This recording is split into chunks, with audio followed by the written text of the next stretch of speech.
entramos ya en materia. No sé si quieres, Alejandro, entramos ya a comentar la cronología Ujú. porque no sé Sí, si, sí, si vamos a tienes... comenzar con el tema que Venga. además hay novedades importantes hoy y creo que da bastante de sí. Bueno, pues lo que había pasado es, electoralmente, lo que ha comentado Néstor en ese vídeo, esa victoria de Bernardo Arévalo en un clima de impugnación general de la política guatemalteca, con poca participación, y con una campaña electoral marcada por la condena a lo que parece una fuerte vinculación entre los sectores de la derecha de gobierno guatemalteca, que va más allá del partido UNE, que es el partido por el que se presentó Santos Torres, y que abarca a otros partidos como Vamos, el partido del actual presidente Yamatei o el partido Cabal. En ese contexto es en el que gana Arévalo, pero ya venía de antes. Primero se tiran candidaturas en primera vuelta y además, una vez Arévalo avanza a segunda vuelta, se intenta tirar su candidatura. Bien, a partir de ahí, de esa victoria suceden varias cosas. Algunas ya las hemos comentado por encima y otras son muy recientes. Primera de las cosas que ocurre, la UNE, el partido que se enfrentaba a Arévalo en esa segunda vuelta, no reconoce los resultados. De hecho, hasta a día de hoy, si no me equivoco, todavía no ha reconocido los resultados, todavía no ha reconocido la victoria de Arévalo, y eso que es contundente. Es decir, estamos hablando de un 58% frente a un 37%. ¿Qué más sucede con Bernardo Arévalo? Hace unos días, esto ya os lo habíamos contado aquí muy por encima, pero conviene tenerlo en contexto, Bernardo Arévalo presentó ante la Comisión Interamericana de Derechos Humanos una denuncia de que había un plan para asesinarle, un plan para atentar contra su vida. Y la Comisión Interamericana de Derechos Humanos, al parecer, encontró los suficientes indicios como para afirmar que ese plan para atentar contra la vida de Arévalo y de Herrera, la vicepresidenta electa, estaba encima de la mesa y por tanto les concedió a los dos, al presidente electo y a la vicepresidenta electa, una... ya lo diré, se me ha ido la palabra. Eh, bueno, una protección, se me ha ido totalmente, pero bueno, una suerte de protección. Les reconoce como figuras públicas en situación de amenaza de muerte. A partir de ahí suceden dos cuestiones elementales que permiten entender el por qué Bernardo Arévalo da ayer la rueda de prensa, que ahora la pondremos en distintos clips, que es el Tribunal Supremo Electoral, 10 días después, creo que 9 días después de las elecciones, confirma los resultados. Efectivamente reconoce la victoria del Tribunal Supremo Electoral de Bernardo Arévalo y de Karina Herrera, y les reconoce como presidente electo y vicepresidenta electa. Pero es que apenas unas horas antes, el Registro de Ciudadanos había actuado en favor del pedido del polémico juez Freddy Orellana de suspender la personalidad jurídica del movimiento Semilla, del partido de Arévalo. Este es un detalle muy importante. Cuando Arévalo avanza a primera vuelta, el motivo que aluden las derechas nacionales guatemaltecas, algunas derechas nacionales guatemaltecas, para tumbar la candidatura de Arévalo en segunda vuelta, es que en el proceso de fundación del partido del Movimiento Semilla en el año 2018, había habido irregularidades en la recolección de firmas para el partido. Exactamente de lo que se acusaba al partido es de haber usado firmas de personas que estaban fallecidas. En base a eso, se intenta, como digo, suspender la personalidad jurídica del partido. Y aunque eso queda en el aire, la candidatura de Arévalo y de Karina Herrera, en términos personales, sigue adelante. Bien, pues unas horas antes de que el Tribunal Supremo Electoral reconozca efectivamente esa victoria en segunda vuelta, el Registro de Ciudadanos confirma que va a ir adelante con el pedido del juez Freddy Orellana de suspender al partido, es decir, hacer que el partido técnicamente no exista, porque si tú suspendes la personalidad jurídica de un partido político, de facto estás haciendo que ese partido político legalmente deje de existir, y por tanto se generan dos situaciones. Una, que entraría más o menos dentro de lo que sería, independientemente de la valoración que hagamos de la decisión del Registro de Ciudadanos, pero entraría dentro más o menos de un marco legal, que sería que los que hoy son diputados de la legislatura vigente, la 2024, del Movimiento Semilla, se les pasa a declarar como diputados independientes. No forman parte de ningún partido porque legalmente el Movimiento Semilla deja de existir. Pero es que además el propio Congreso de Guatemala, cuya junta directiva está cooptada por estos partidos de las derechas del poder guatemalteco, Define además a diputados electos, es decir, diputados que están no para esta legislatura, sino para la 24-28, como diputados independientes. Es decir, lo que se plantea es que Arévalo sería un presidente, asumiría como presidente en enero del 24 sin partido político y sin diputados propios. Estarían ahí los diputados, pero como independientes. Esa es la situación. A partir de ahí sucede la rueda de prensa, y ahora la voy a poner los clips, y ya me callo y dejo de comentar Alejandro, porque si no es muy complicado. Voy a poner el primer clip, es cortito, comentamos y después vamos al segundo. A ver si no me hago mucho lío. Ahí.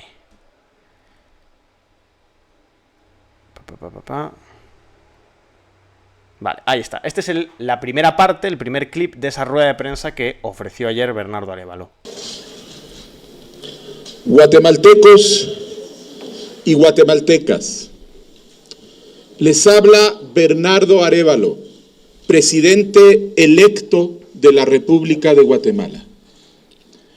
Ustedes han confiado en mí y en Karin Herrera para conducir el país desde el organismo ejecutivo en los próximos 4 años.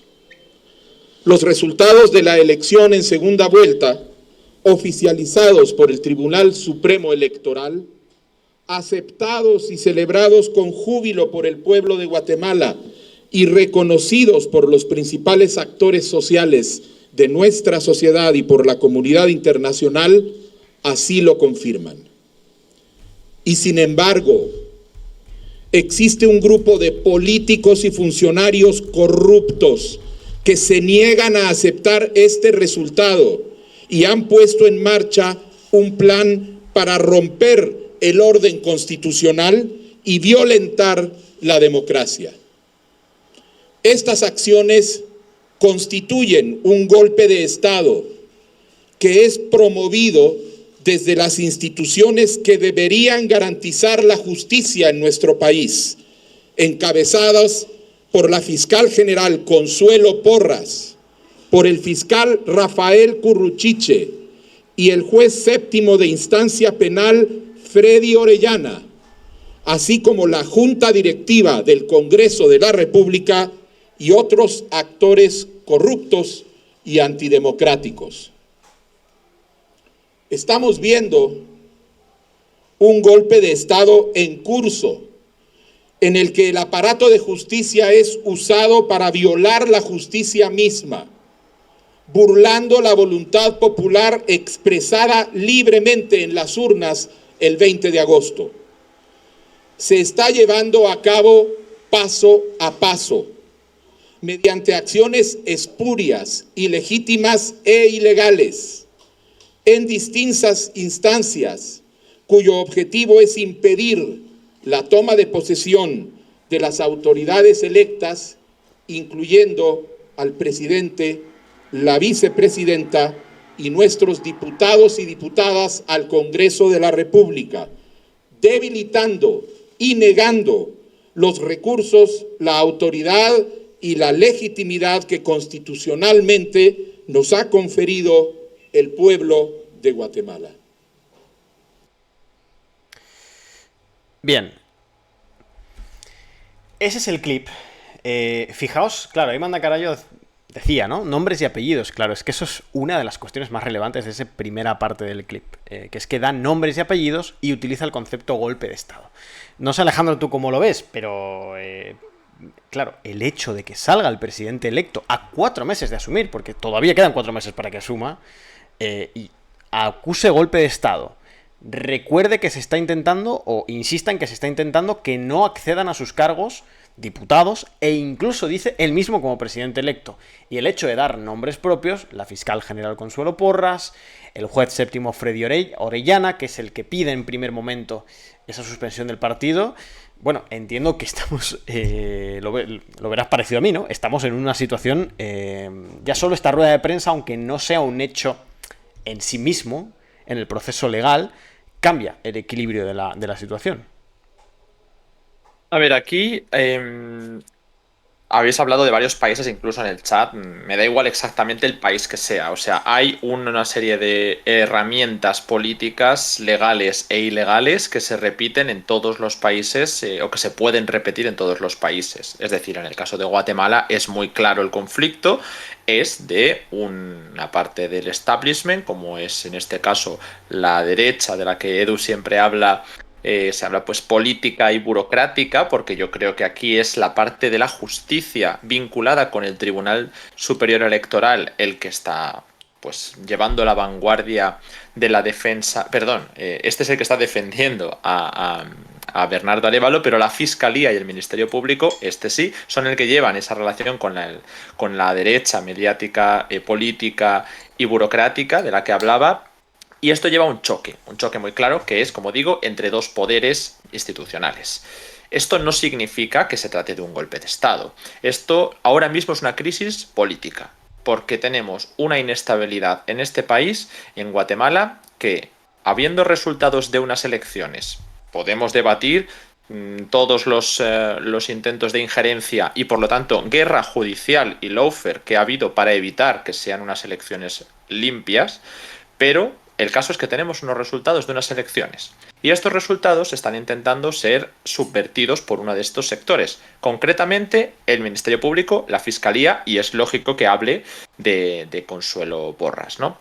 Por lo tanto, los nombres y apellidos son claros, pero es que los perfiles que están llevando a cabo esto no se han ocultado en ningún momento. Siempre hemos dicho, sobre todo Edu y yo, aquí, que dentro de distintos procesos que son muy tibios o que son poco transparentes de guerra judicial, el de Guatemala se está haciendo con luz y taquígrafos, se está haciendo de cara al público. Prácticamente vemos a la Fiscalía diciendo que se lleva a cabo un procedimiento por irregularidades que se están investigando ad hoc sobre los partidos que interesan y sobre un perfil cuando gana las elecciones.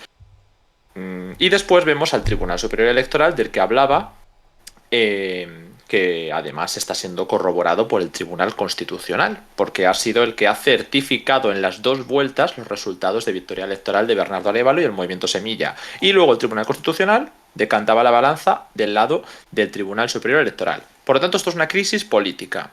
¿Cuál es el siguiente paso dentro de esas herramientas que digo que se pueden utilizar ilegal o legalmente en todos los países? Bueno, pues lo siguiente que puede ocurrir después de esa crisis política, antes de llegar a una situación de violencia, que es la que, bueno, pues un golpe de Estado puede acarrear o no violencia, hay golpes duros militares, golpes blandos, pues lo más grave que puede ocurrir dentro de una crisis política antes de llegar a la violencia o antes de llegar a subvertir la legalidad por la fuerza es la primera ilegalidad, que es la crisis constitucional. Hablamos mucho de una crisis constitucional porque en Guatemala todavía no estamos en ese escenario, esto es importante señalarlo, solo está en el escenario de crisis política, pero es que los actores políticos están advirtiendo de que van a ir a más. Entonces, pues es necesario hablar de escenarios como el golpe de Estado y como la crisis constitucional. Una crisis constitucional implicaría que ambos poderes en pugna, en este caso los que apoyan a Bernardo Arévalo y esa facción más fuerte que tendría un ejecutivo electo pero que todavía no está en funciones y que además tampoco controla el Parlamento, con lo cual no sería ni siquiera ni ejecutivo ni legislativo, pero sí una facción política y judicial como es la propia victoria de Bernardo Arévalo del Movimiento Semilla, subvertida por los tribunales y apoyada por otros tribunales. El Tribunal Constitucional por ahora le está dando la razón a Bernardo Arévalo, al Movimiento Semilla y al Tribunal Superior Electoral. Pero si en algún momento la Fiscalía intenta actuar de una manera que el Ejecutivo, por supuesto, apoya y que choca con el Tribunal Constitucional, o se intenta hacer que el Tribunal Constitucional no pueda amparar al Movimiento Semilla y a Bernardo Arévalo, entonces podríamos entrar en una crisis de legitimidades, porque el gobierno se consideraría en uso de la razón y de la legalidad para seguir en curso y Bernardo Arévalo se consideraría en uso también de la legalidad para entrar como presidente. ¿Cuál es el problema? Que aquí las crisis constitucionales normalmente no se solucionan por cauces constitucionales, son cauces, de nuevo, ad hoc, creados para solventar una crisis y cuando se soluciona, ese vencedor suele apostar por purgar al perdedor. Esto lo hemos visto en muchísimos países y por eso digo que no llega a ser un golpe de Estado, pero cuando lo analizamos desde fuera vemos que la resolución de una crisis constitucional en un país que tiene una carta magna bien clara nos hace ver quién ha cometido el golpe de Estado. Si hay un golpe de Estado porque de repente el gobierno de Guatemala se inventa un procedimiento para descalificar una victoria electoral o no tiene un amparo porque no tiene pues una protección legal el candidato, algún tipo de aforamiento judicial para evitar que se le pueda tratar por juicios por su condición de candidato elegido presidente. Entonces eso sería el gobierno interfiriendo en la victoria electoral de un candidato. Puede ser al revés, puede ser que simplemente la justicia determine que Bernardo Arévalo ha sido descalificado de las elecciones a pesar de haber ganado, que no haya ninguna figura de protección constitucional y que aunque el Tribunal Constitucional ampare su victoria, pues no consiga imponerla y entonces él quedaría fuera de la carrera. Esto al final es el más fuerte. No se trata tampoco de otra cosa, sino de que son dos pugnas. En Guatemala por ahora están respetando la legalidad dentro de que, como ha explicado Edu, han suspendido al movimiento Semilla, entonces en el Parlamento todos son independientes, no forman parte de una bancada común del partido Semilla, pero el Tribunal Constitucional ha revertido esto. Igual que cuando se ha intentado evitar que Bernardo Arévalo pudiera concurrir a las elecciones, el Tribunal Constitucional ha aceptado en lo que decía el Tribunal Superior Electoral de que Bernardo Arévalo ganaba las elecciones. Entonces, el Tribunal Constitucional por ahora le está dando la razón a Bernardo Arévalo y se está aplicando lo que dice el Tribunal. Por eso no hay un golpe de Estado. Si en algún momento, como digo, el gobierno decide que lo que dice el Tribunal Constitucional no vale, ahí podríamos ir a una crisis constitucional. Y si se impone por la fuerza, a un golpe de Estado. Pero por supuesto que puede ocurrir un golpe de Estado. Evitar que esta persona llegue al gobierno es una cosa que, bueno, de aquí a 2024 puede ocurrir, porque no es una incorporación inmediata al Ejecutivo, es una incorporación que tarda unos meses. Y en esos meses ese poder judicial puede actuar contra Bernardo Arévalo y eso sí podría constituir un golpe de Estado. Y se puede hacer de varias maneras. Puede ser un golpe de Estado militar, que yo creo que ahora mismo está descartado, pero yo qué sé, si Bernardo Arévalo se autoerige presidente e intenta ir a alguna institución, pues pueden actuar las fuerzas de seguridad. Y puede ser un golpe blando, puede ser un golpe parlamentario, ¿no? Diciendo, bueno, pues se aprueba a un nuevo presidente o una convocatoria de nuevas elecciones a través de la mayoría parlamentaria que no controla Bernardo Arévalo, porque acatamos una decisión de la Fiscalía que lo ha llevado a unos tribunales y no reconocemos al Constitucional, entonces pues se le podría dejar fuera mediante lo que sería prácticamente un golpe de Estado parlamentario. Es decir, posibilidades hay tantas. A día de hoy no hay un golpe de Estado, no se ha llegado a la crisis constitucional, estamos en una crisis política grave, pero podría llegar a darse cualquiera de estos escenarios. Por ahora, como digo, se está cumpliendo la ley porque el Tribunal Constitucional está defendiendo a Bernardo Arévalo en cuanto a que su victoria es legal y el gobierno la está aplicando, aunque está intentando con esta guerra judicial menoscabar las posibilidades de que se dé una transición. Así que de aquí a 2024 muy atentos porque no sería descartable que sí que pudiera haber un golpe de Estado. Sí, hay un elemento, en cualquier caso, que a mí me parece determinante y que mina las posibilidades de ese sector, que por cierto, siempre le llamo la derecha burocrático-judicial guatemalteca, por un elemento diferenciador, porque hay una derecha en Guatemala que no está en esa alianza de poder, que no parece tener vínculos orgánicos con el Poder Judicial y que de hecho se le prohibió acceder a la primera vuelta. Carlos Pineda, por ejemplo, como he dicho, era un candidato de derechas, que no pudo participar en la primera vuelta porque no se alineaba con esa serie de partidos que en Guatemala se les conoce como el Pacto de los Corruptos. Esto es una expresión muy utilizada en el análisis político en Guatemala y en los medios de comunicación, porque se refiere a una suerte de partidos cuyos funcionarios y militantes y cuadros políticos van saltando del uno al otro y que en realidad terminan siendo distintas patas de un mismo sistema de poder. Y hay, no obstante, un elemento muy importante que, como digo, puede minar las posibilidades del sector que quiere evitar que Arévalo sea presidente, que es que el actual presidente Alejandro Yamatei, a pesar de formar parte del partido Vamos, reconoció la victoria de Arévalo. De hecho, fue el primer actor político de peso en Guatemala que reconoce la victoria de Arévalo, el propio presidente Alejandro Yamatei. ¿Qué quiero decir con esto? El atrincheramiento contra la futura presidencia de Bernardo Arévalo no está viniendo tanto del ejecutivo guatemalteco. Hay una moto fuera de mi casa, vale. No está viniendo del propio ejecutivo guatemalteco, que eso yo creo que sí que dotaría de mucha más fuerza institucional al intento de evitar que Arévalo acceda a la presidencia, sino de la candidata opositora y de cuadros políticos y dirigentes políticos de distintos partidos de la derecha, alguno incluso Vamos, que es desde el cual viene Alejandro Yamatei, pero no del propio Poder Ejecutivo. Y eso es un detalle muy importante, porque en caso de que quisieran hacer prosperar este intento de evitar que Arévalo fuese el presidente, no solo tienen que evitar que Arévalo sea el presidente, sino que tienen que intentar justificar que quien accedió a la segunda vuelta y compitió con Arévalo es quien ganó las elecciones. Porque el presidente actual no se va a trincherar contra Bernardo Arévalo. Y la que ha ganado la que ha quedado segunda en la segunda vuelta ha quedado a 21 puntos de Bernardo Arévalo.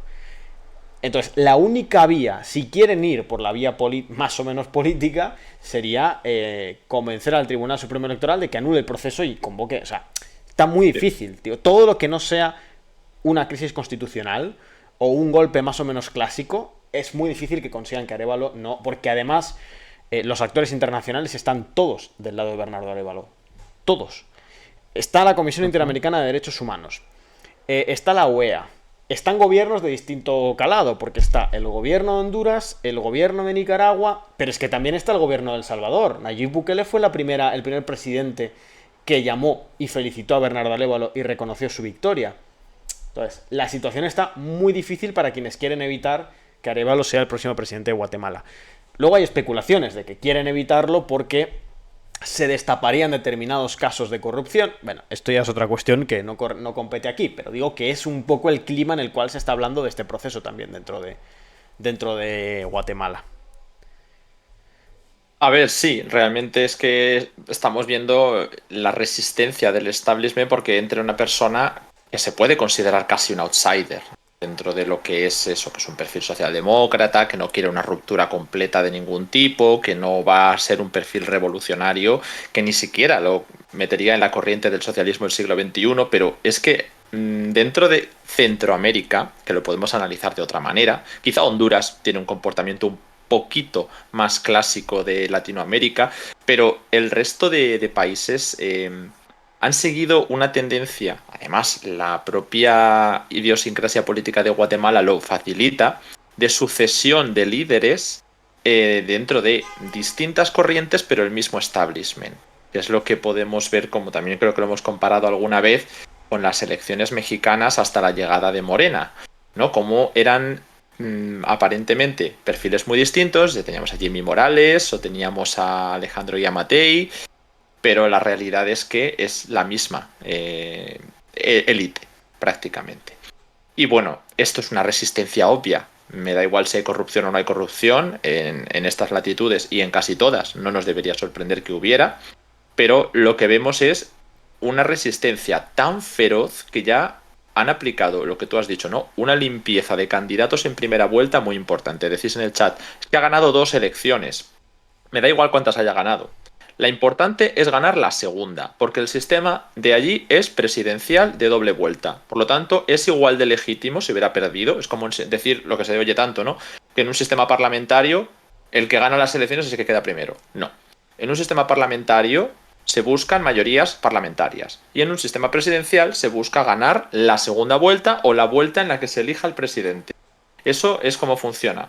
Él ha ganado. Y además, con tanta diferencia que no se puede acudir a recuentos, a anular actas, anular mesas, que hay muchos países donde se acude a eso, cuando se intenta hacer un fraude de alguna manera. Por ejemplo, lo vimos en el caso de Honduras, el anterior a Xiomara Castro, ¿no? Que fue justo en el que Juan Orlando Hernández consiguió ganar esas elecciones tan contestadas, ¿no? Ahí pues puede haber alguna sombra de duda, pero en estas elecciones auditadas, reconocidas por los organismos oigan, es un tribunal electoral que es de un régimen que no es el de Bernardo Arévalo, es decir, él es el outsider y le están dando la razón. Y el Tribunal Constitucional también. Si hay separación de poderes con la justicia, están reconociendo que la victoria es limpia. Y si no hay separación de poderes con la justicia, porque lo desconozco hasta cierto punto, es la misma élite del Ejecutivo la que está reconociendo la limpieza de las elecciones, con lo cual no hay sombra de duda. Si se está buscando, por lo tanto, acabar con Bernardo Arévalo y el movimiento Semilla, no es mediante una sombra de duda del proceso electoral, sino sobre la legalidad de la candidatura, como se hizo en la primera vuelta. Por eso se puede hablar de lawfare, y por eso se puede hablar de si hubiera un golpe de Estado, que ahora mismo ya digo, no lo hay, lo que anuncia Bernardo Arévalo es que se estarían creando las condiciones, que se están maquinando ideas, ¿no?, para expulsarle del poder de aquí a enero. Eso sí podría ocurrir, pero claro, ¿de qué manera? Porque nos dirán, no, es que es legal, hemos encontrado una cláusula que le descalifica. Bueno, pues habrá que ver la Constitución de Guatemala y ver si se puede descalificar a una persona que ha ganado las elecciones anulando su victoria por un caso judicial previo, o por un defecto de forma, o por una cuestión externa al proceso. Y si se puede hacer, pues entonces se pueden crear causas judiciales, pero será legal. Lo que pasa es que será una guerra judicial, ¿no?, que es lo que se hizo con Dilma Rousseff y con otras personas a las que se exageró mucho ciertos procedimientos para expulsarles del poder, saltándose procedimientos, pero ajustándose a lo que ellos llamaban Constitución. Bueno, pues eso se puede hacer. Otra cosa directamente es interpretar como uno quiera la Constitución, y eso es un golpe de Estado, un autogolpe, que es lo que hizo, por ejemplo, el presidente de Túnez. Directamente disuelves la Cámara y eliminas a la oposición porque tú interpretas que tienes una potestad, ¿vale? Entonces se pueden hacer muchos golpes diferentes.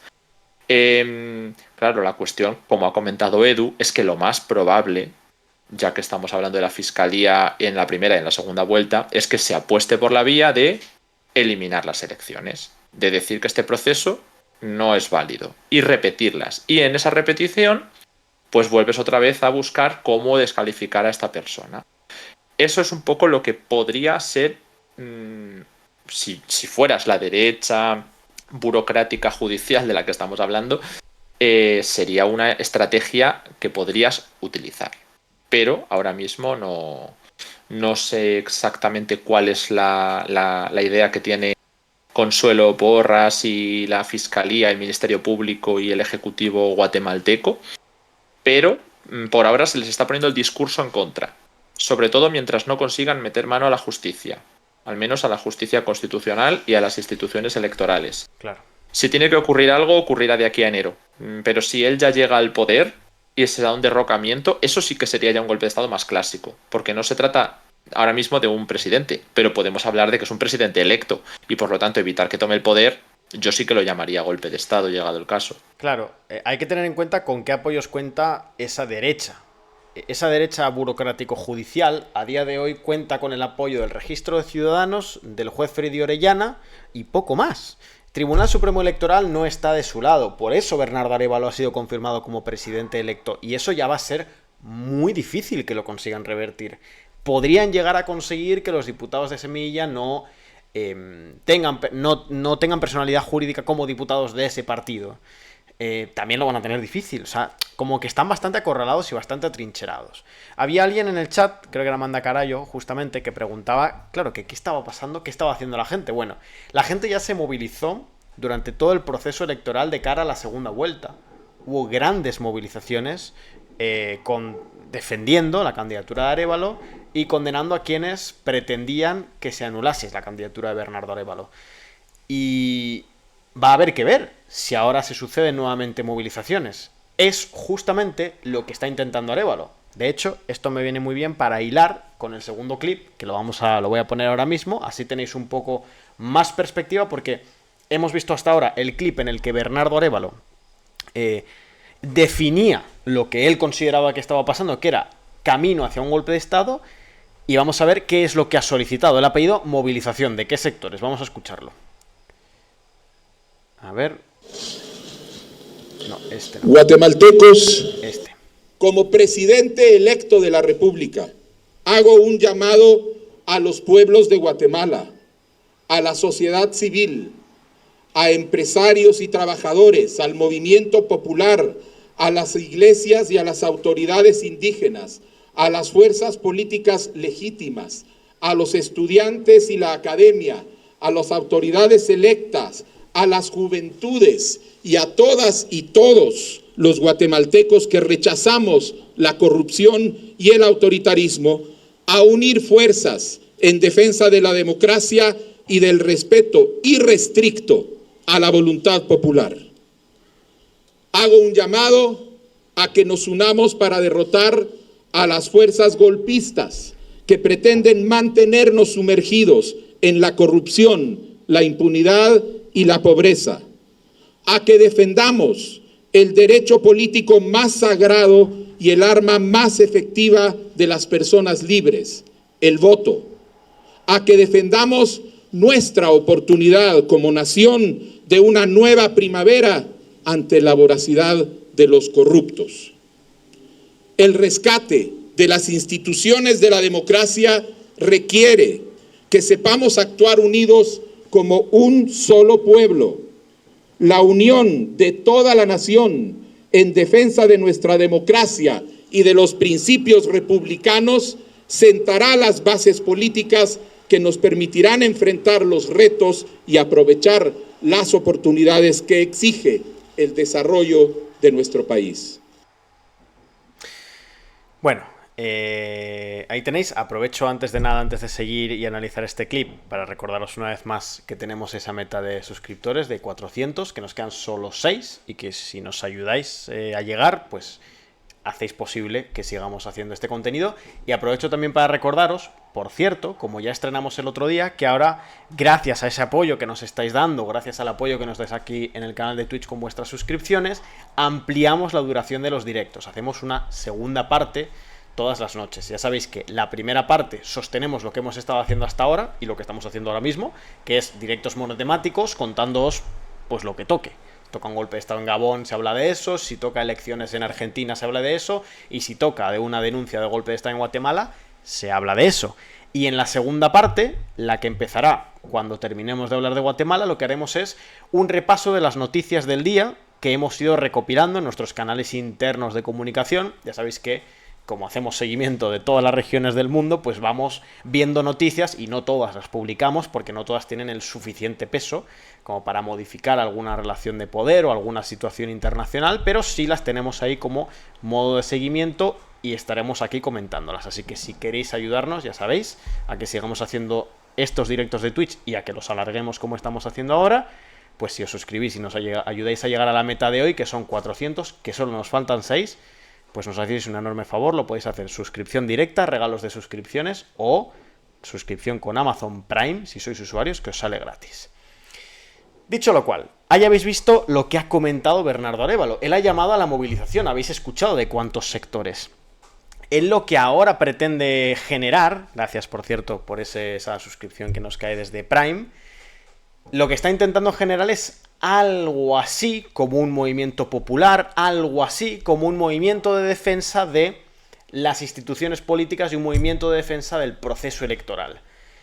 ¿Cómo? Incorporando a todos los sectores políticos, económicos y sociales que considera que pueden estar enfrentados a esa derecha burocrático-judicial de la que hemos estado hablando. Esto se parece a algo más a una construcción del tipo, a mí no me gusta mucho por mi propia deformación teórica, no me termina de gustar, pero a lo que podría acercarse a una definición del tipo de construcción populista, no en el mal sentido de la palabra, en el sentido más nítidamente analítico, en el cual intenta, construir un sujeto enfrentado a lo que se considera como el enemigo de la nación guatemalteca, en esa construcción que sería esa derecha burocrático-judicial.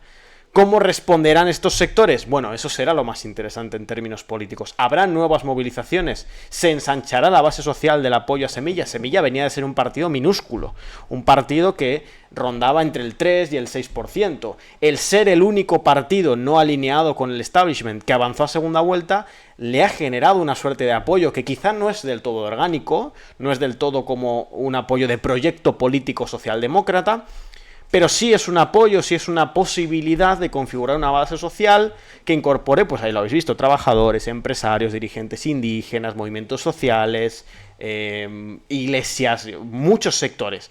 Veamos, hubo movilizaciones en defensa de la segunda vuelta, vamos a ver ahora. Gracias, por cierto, a Gámesis por esos regalos de suscripción y también a Don Chuncho. Objetivo alcanzado, pues ya sabéis, gracias a vosotros. Así que hoy seguiremos después de este primer bloque comentando las noticias. Y como digo siempre, no hay mejor forma que agradeceros vuestras suscripciones que dejar de agradecerosla y seguir hablando del tema. No sé cómo lo ves, Alejandro. Yo creo que es eso lo que está intentando, a ensanchar la base social del partido, que hasta ahora era muy pequeña. Bueno, sí, bueno, muchísimas gracias a estas suscripciones que han llegado un montón de golpe, la verdad, ha sido increíble. Así que como dice Edu, ya que nos habéis ayudado y nos habéis apoyado a conseguir el objetivo del día, pues nos quedaremos más tiempo. Y así pues estamos charlando con vosotros. Bueno, pues con respecto a este tema, a ver, es evidente que Semilla no tenía unas bases fuertes. Era un partido que no formaba parte del establishment y que si ha conseguido llegar a donde ha llegado es recogiendo el voto de todos los partidos que han quedado descalificados de manera, pues como decíamos antes, que aparenta bastante sombra de duda, pero no por apoyo per se a las políticas de este perfil. Sí que el ser socialdemócrata le puede servir para ganar el descontento con respecto a la derecha tradicional, ganarse el apoyo de las izquierdas y de los moderados, que estén en una posición más regeneracionista, anticorrupción y sobre todo de limpiar las instituciones, que es el gran problema de Guatemala, ¿no? Entonces, esto es viable, ¿no?, que se esté dando en el movimiento Semilla, pero también hay que señalar otra cosa, y es que, de nuevo, algo que pasa muchísimo en Perú y que pasa en otros países, cuando las elecciones parlamentarias coinciden con una primera vuelta de unas elecciones presidenciales, no hay mayorías. Es impensable que este partido se consiga asentar a nivel parlamentario, salvo que en algún momento dado, que es por ejemplo lo que se intentó hacer, me parece, no sé si fue en el caso de Kuczynski o Vizcarra, uno de ellos dos en Perú, repites elecciones e intentas ganar mayorías. Es decir, si ahora mismo, bueno, cuando Arévalo se hiciera con el poder, disolviera la Cámara de alguna manera, que habría que ver los procedimientos legales, podría demostrar que el movimiento Semilla va vinculado a una cuestión más plebiscitaria de apoyo o rechazo a su gobierno, y que no va vinculado a las múltiples opciones que llegan en primera vuelta en un sistema atomizado donde los partidos son instrumentales. Porque desde que voló el aprismo en Perú no hay partidos con unas grandes bases, son partidos personalistas e instrumentales. Bueno, pues es lo que pasa en Guatemala. En Guatemala, con su característica idiosincrasia propia, no es obviamente ningún escenario calcado, pero los partidos políticos han venido en este proceso electoral vinculados a las candidaturas presidenciales. Con lo cual, este hombre ha podido ganar este peso. ¿Puede ensanchar la base del partido? Hombre, pues fácilmente, porque no había tal base. Ahora, ¿puede convertirlo en hegemónico hasta el punto de plantear plebiscitos en torno a su figura y que el partido sobreviva a este proceso? Yo creo que sí, porque la derecha está decidida a plantar batalla.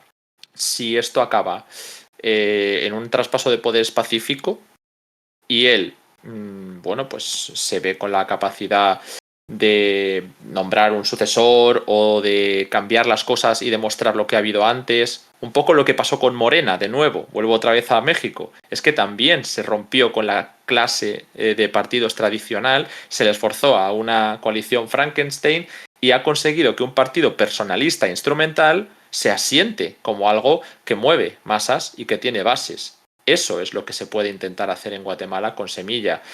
Pero para eso tienen que pasar muchas cosas. Entonces yo ahora me centraría más en lo que es el problema de la sucesión presidencial y si consigue llegar con un traspaso pacífico de poderes en función de la gestión, en función de la coyuntura de estos años que vienen de mandato, ahí es cuando hay que hablar de las bases del partido, tanto a nivel parlamentario como a nivel de sucesión presidencial. Eso es muy importante, mucho.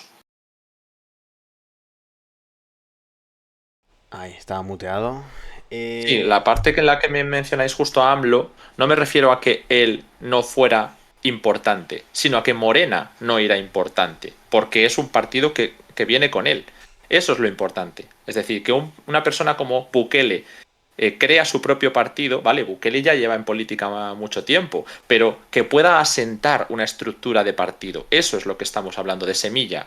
Arévalo ha ganado las elecciones, pero Semilla no. Y Semilla, si quiere perpetuarse como Morena, como pretende a lo mejor hacer algún otro partido en Perú, en El Salvador, con los ejemplos que he puesto, tiene que saber hacer la transición. Y eso es lo más complicado. Por eso lo de AMLO está sorprendiendo a toda la región, porque lo está consiguiendo.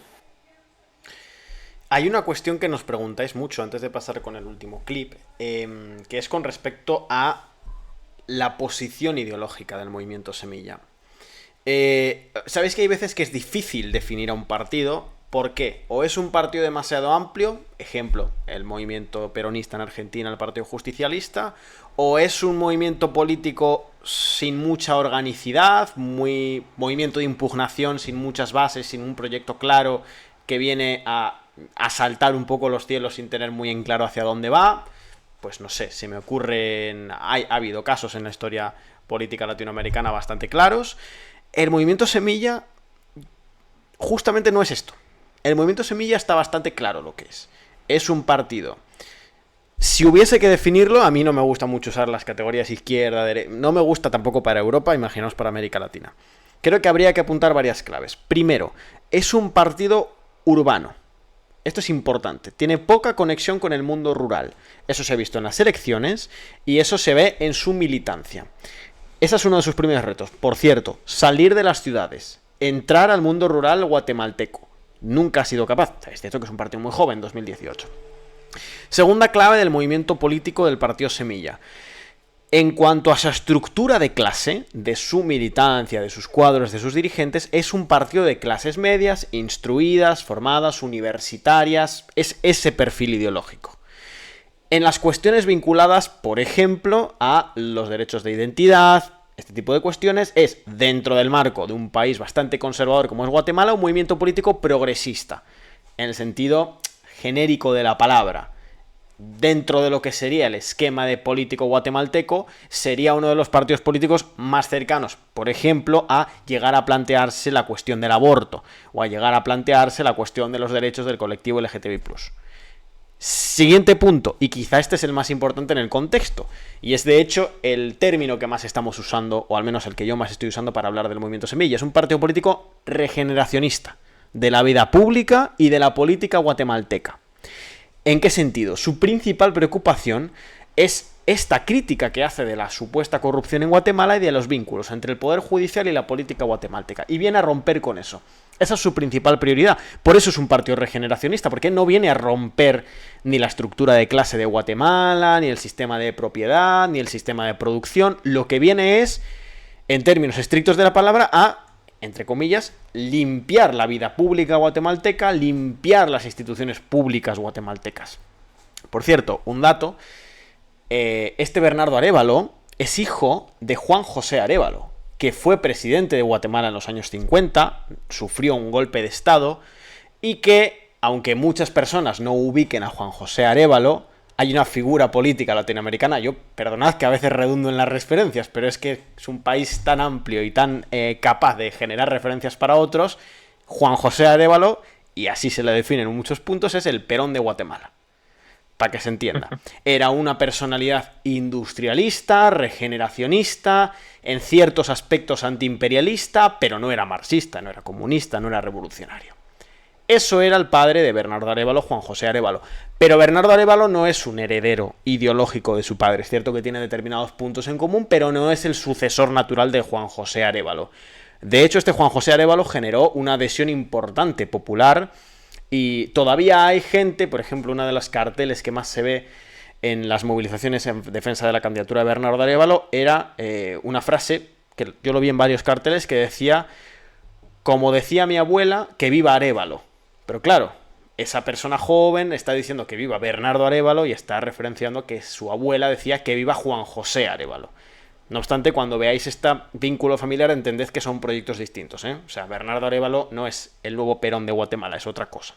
Como digo, regeneracionista, urbano, de las clases medias instruidas, en ciertos puntos progresista, socialdemócrata, redistributivo, pero nada más que eso.